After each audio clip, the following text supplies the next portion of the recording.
پختونخوا میں ہم نے دیکھ لیا علی امین گنڈاپور صاحب کی حکومت نمائشی طور پر بھی کچھ دکھانے میں کامیاب نہ ہو سکی اور لوگ سیلابوں کی نظر ہو گئے اور نمائشی طور پر بھی ان کی مدد کرتی ہوئی سرکار ہمیں نظر نہ آئی. پنجاب میں ہم نے دیکھ لیا کہ مریم حکومت نمائشی طور پر تو سیلاب زدگان کی مدد کرتی ہوئی نظر آئی مگر حقیقت میں وہ بھی بے یار و مددگار ہی تھے. اور خیبر پختونخوا میں، گلگت میں اور پنجاب میں سیلاب کی تباہ کاریوں کا میگنیچیوڈ ہمیشہ کم ہوتا ہے. اب سندھ میں اس سارے کے سارے پانی نے جو پورے پاکستان میں تباہی مچا کر جا رہا ہے، صرف ایک دریائے سندھ میں سے گزرنا ہے، کیونکہ سندھ میں کوئی جہلم، کوئی چناب، کوئی ستلج، کوئی راوی، کوئی بیاس، کوئی نالا ڈیک، کوئی نالا لئی نہیں ہے، صرف اور صرف ایک دریائے سندھ ہے. اور پورے پاکستان اور پورے ہندوستان کے تمام دریاؤں کا پانی دریائے سندھ میں پہنچ جاتا ہے اور وہ پھر سندھ میں سے گزرتا ہے. اور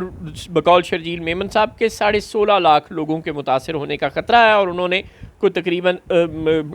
400-500 کے قریب ریلیف کیمپس بنا دیے اور وہ کہتے ہیں مسئلہ ہی کوئی نہیں ہے، ہم سب کچھ ٹھیک کر لیں گے اور بڑے انتظامات ہمارے مکمل ہیں. اور مراد علی شاہ صاحب بھی کہہ رہے ہیں کہ تمام وزراء کھڑے ہو جائیں جا کر دریائے سندھ کے کناروں پر اور کوئی وہاں سے ہلے بھی نہ، اور تاکہ ریسکیو ریلیف آپریشنز بڑی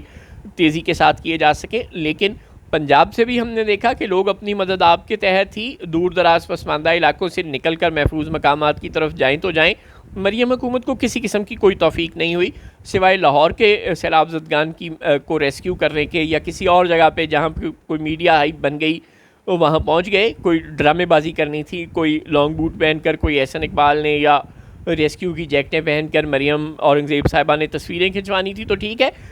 کوئی ویڈیوز بنوانی تھی تو ٹھیک تھے، ورنہ گراؤنڈ پر یہی ہے کہ سیلاب زدگان اپنی مدد آپ کے تحت اگر اپنے علاقوں سے منتقل ہو جائیں تو وہ بچ جاتے ہیں، لیکن ظاہر ہے ان کے پاس کھانے کو کچھ نہیں ہے، وہ لوگ سڑکوں پر رہ رہے ہیں، کوئی ریلیف کیمپ نہیں ہے، بہت برا حال ہے پورے پاکستان میں. ظاہر ہے آپ نے 4 5 10 ریلیف کیمپ لگا دیے اور لاکھوں کی تعداد میں لوگ متاثر ہیں، تو ان سب کو کی مدد تو آپ نے نہیں کی، آدھوں کی بھی نہیں کی، چوتھائی کی بھی بدقسمتی سے نہیں کی. اور صرف آپ لوگوں کو بتا رہے ہیں کہ پنجاب کی تاریخ کا سب سے بڑا ریسکیو آپریشن ہم نے کر لیا ہے. پتہ نہیں کیا آپ نے ریسکیو آپریشن کر لیا ہے. لک وزی کو ریسکیو آپریشن تو نہیں کہتے. اور صرف لاہور میں اگر آپ نے کامیاب ریسکیو آپریشن کر بھی لیا ہے تو جناب نگر، چنیوٹ، بہاول نگر، منچن آباد، پاک پتن میں جو کچھ لوگوں کے ساتھ ہو گیا ہے اس کا جواب کون دے گا؟ کیا وہ پاکستان کا حصہ نہیں؟ کیا وہ پنجاب کا حصہ نہیں؟ ظاہر ہے غریب اور پسماندہ علاقوں کے لوگوں کی تو کوئی اوقات ہی نہیں ہے ہمارے حکمرانوں کی نظر میں. بہرحال اب یہ سب کچھ سندھ میں ہونے جا رہا ہے اور سندھ کے جو انٹیریئر سندھ کے تمام علاقے ہیں جو دریائے سندھ کے ارد گرد آباد ہیں ان کی طرف یہ تمام سیلاب پوری طاقت اور قوت کے اور رفتار کے ساتھ بڑھ رہے ہیں. اور کل اور پرسوں کی درمیانی شب جو ہے وہ یہ سیلاب وہاں پہنچ جائے گا. اور اب اللہ ہی خیر کرے، سندھ حکومت کو تھوڑی سی ہوش خدا دے دے تو اس کی بڑی مہربانی ہے، ورنہ جو حالات نظر آ رہے ہیں اب تک یہی لگ رہا ہے کہ سندھ میں ان تمام علاقوں کی نسبت زیادہ تباہی کی توقع ہے. اور سندھ حکومت بالکل سوئی ہوئی ہے اور بلاول بھٹو بالکل سوئے ہوئے ہیں اور ان سب کو صرف ایک دوسرے کی حکومتوں پر تنقید کرنے کے سوا کچھ نہیں آتا. اچھا، پاکستان میں ایک عجیب و غریب مسئلہ ہے کہ یہاں مقابلہ بھی صورتحال کو بہتر نہیں کرتا، کیونکہ لوگ نیریٹو بنا کر عوام کو بیوقوف بنانا جانتے ہیں.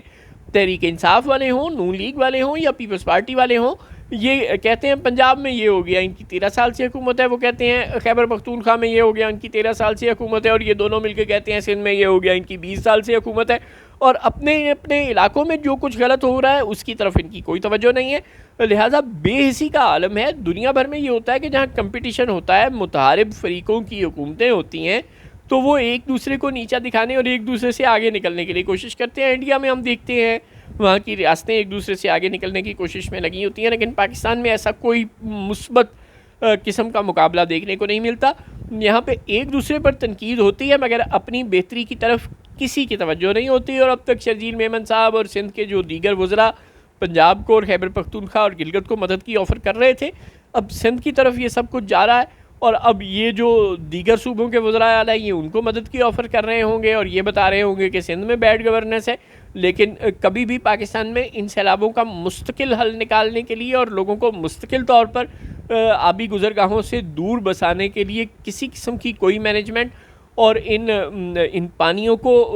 بھلے وہ چھوٹی موٹی کینالز کے ذریعے ہی ڈائیورٹ کرنے کی کوئی آپشن ہو یا ڈیموں اور جھیلوں اور تالابوں کے ذریعے ڈائیورٹ کرنے کی یا کنٹین کرنے کی اور ان کا زور توڑنے کی کوئی آپشن ہو، اس پر عمل کرتا ہوا آپ کو دور دور تک کوئی نظر نہیں آئے گا۔